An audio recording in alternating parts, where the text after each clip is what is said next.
এই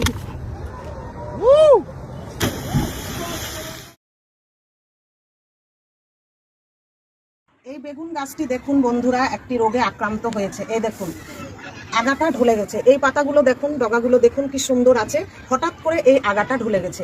এটা দুটি কারণে হয়ে থাকে। একটি হচ্ছে ছত্রাকের আক্রমণ, আর আরেকটি হচ্ছে যদি গাছের গোড়ায় বেশি জল জমে যায়।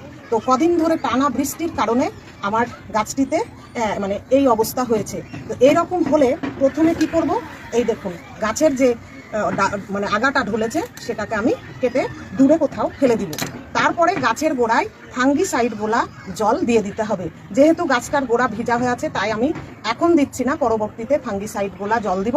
আর গোটা গাছে একটা ফাঙ্গিসাইড গোলা জল স্প্রে করে দিতে হবে। তো আমি এখানে সাফ ফাঙ্গিসাইড নিয়েছি, 1 লিটার জলে 2.5 গ্রাম গুলে নিয়েছি। এবার গাছটাতে আমি ভালোভাবে স্প্রে করে দিব। তারপর এই গাছটাকে আমি কিন্তু আরও যে সকল বেগুন গাছ আছে সেই বেগুন গাছের কাছে রাখবো না, এই গাছটাকে আমি দূরে কোথাও রাখবো। তো এই কাজটি এরকম পরন্ত বিকেলে কিংবা খুব সকালবেলায় করবেন।